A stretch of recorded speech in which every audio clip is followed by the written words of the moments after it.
Oi, gente, tudo bem? Hoje eu tô aqui para contar mais uma história. E o título da história de hoje é Os Acontecimentos na Casa de Isabel. Então, começa assim. Que casa linda tinha Isabel, uma aposentada que aumentava sua renda familiar com digitações no seu velho computador. Eram vários trabalhos que ela digitava, TCCs, trabalhos de escola e etc. A casa era muito grande. À frente, um lindo gramado que parecia um campo de futebol, além das hortas e flores diversas. Isabel tinha duas filhas, uma já casada e a outra estudava medicina. Também tinha a preciosa companhia de seu marido Ed. Ela não parava, seus afazeres a preenchiam, e os dias dos anos iam passando. Na sala, muitos objetos de arte, e Isabel gostava de transformar as coisas. Comprou pincel e tinta e transformou uma cópia da Mona Lisa que havia comprado em uma loja de antiquários. Pintou a Mona Lisa dando uma gargalhada e com um enorme dente da frente cariado. Ria diante da tela, e todos que a visitavam riam também. As estátuas peladas, ela colocava roupa, e quem fazia xixi, ela colocava um pinico abaixo, que só na Casa do Norte conseguia comprá-lo. Na sala, havia também um piano velho, desdentado, mas Isabel conseguia tocar nele, não sei como. A música era sempre a mesma. A filhinha acordou, dorme, dorme, filhinha. Para muitos, poderiam pensar que ela era para algum neto ou neta dela. Isoladamente em sua residência, não tinha o hábito de conviver com os vizinhos, nem participava de conversas com eles. Ficava na imaginação de quem ouvia Isabel. Mas sua maior paixão era seu aquário, com diversas espécies de peixes e pedrinhas. De vez em quando, Isabel recebia a visita de sua mãe. Muito vaidosa, passava lá para vê-la. Em uma dessas visitas, sua mãe trouxe duas tartaruguinhas que ela achou em um aquário que foi jogado em um lixão.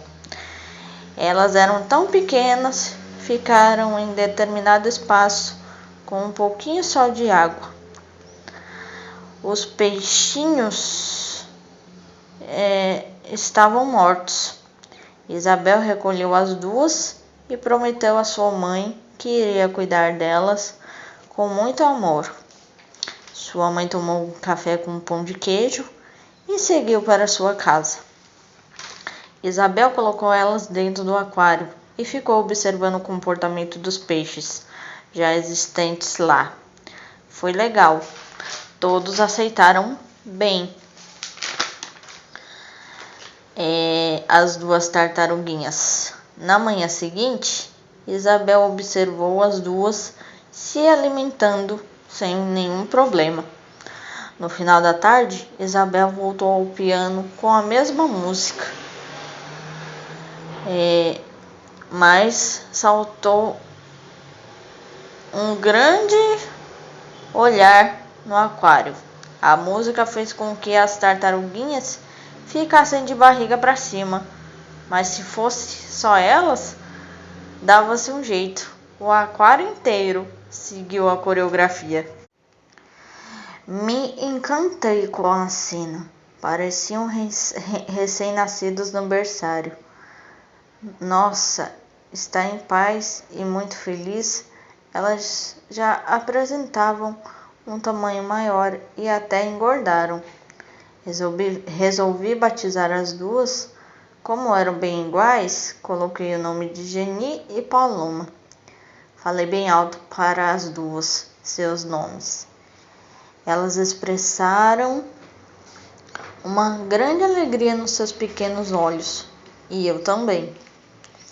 Quando eu ia alimentar elas, falava: "Olha, chegou a mamãe Isabel, pastel, né?" E todos no aquário sussurravam: "Né?" E nós ríamos à beça.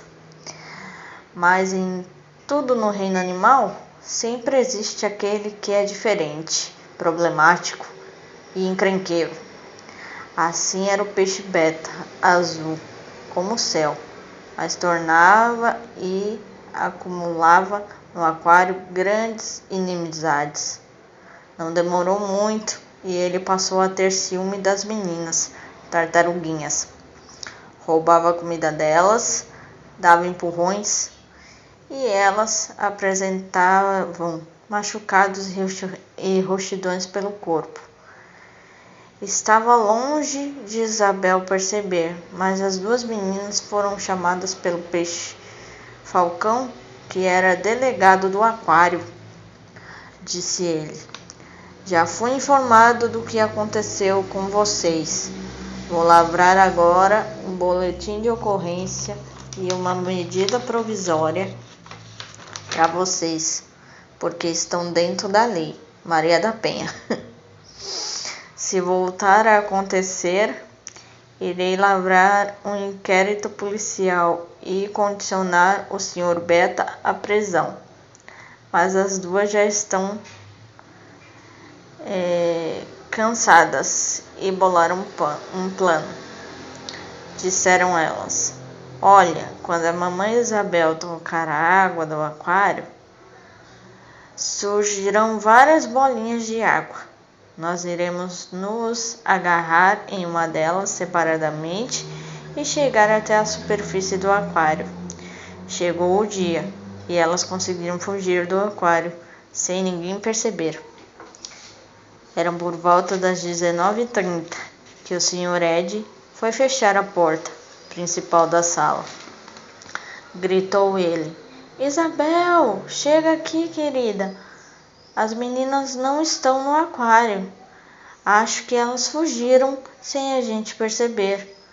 Era tarde, e como enxergar seres tão pequenos naquele enorme gramado? Geni e Paloma estavam de braços dados. Ainda tentaram chamar uma Uber pelo aplicativo, mas estavam sem crédito.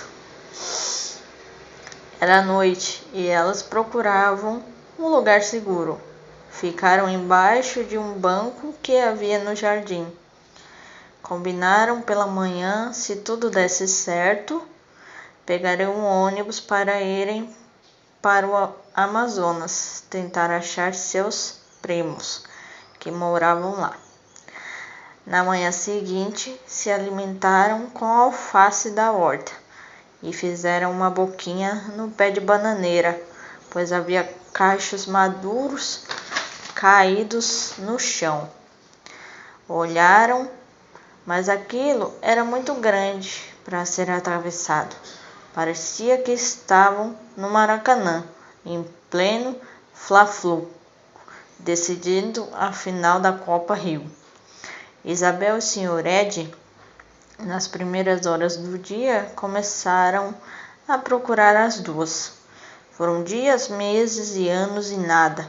Isabel até digitou fotografias e colocou nos postes, oferecendo recompensa em quem achasse as meninas. Ela e Sr. Ed ficaram muito depressivos diante do desaparecimento delas, mas ninguém pôde nem sequer imaginar o sufoco que as duas estavam passando no jardim. Paloma avistou um grande buraco e falou: "Vamos ficar seguras, parece até uma caverna." Adentraram, viram tudo iluminado. Mesas, cadeiras de veludo, castiçal com velas azuis, tudo muito lindo e confortável. A prataria da mesa era de ouro, tanto garfos como colheres. Se esconderam atrás de um criado mudo e também ficaram mudas diante dos moradores, nada hospitaleiros. Ratos de terno e gravata, as mulheres com vestidos lindos, todos a rigor. O jantar ia ser servido, mas não éramos intrusas e dispensava apresentações. Paloma percebeu que sua calcinha parecia um coador de café, pois devido ao medo, Eca borrou as calças.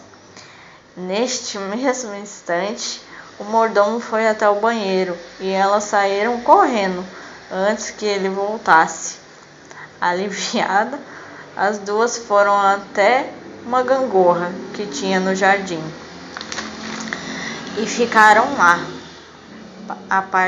na parte mais alta. Isso também daria maior facilidade de observação. Todos os dias eram iguais. Sobreviver, sobreviver e sobreviver. Todos os dias tinham que fugir de algum predador. Já estavam cansadas. O maior perigo eram os pássaros diversos, pois poderiam ser pegas por eles e virar almoço facilmente. Rezavam todos os dias e à noite pela vida uma da outra e para ter um lugar seguro. Já não eram tão pequenas, poderiam dizer que eram adolescentes.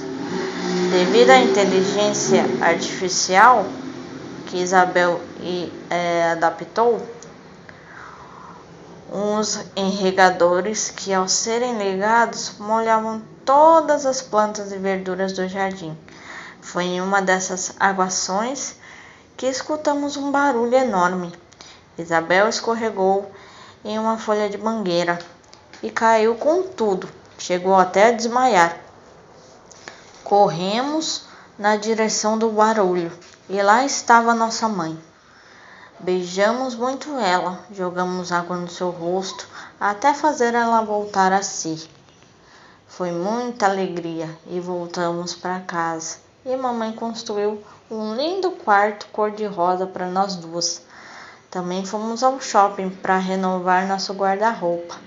E assim, mamãe Isabel e papai Ed voltaram a ser felizes novamente.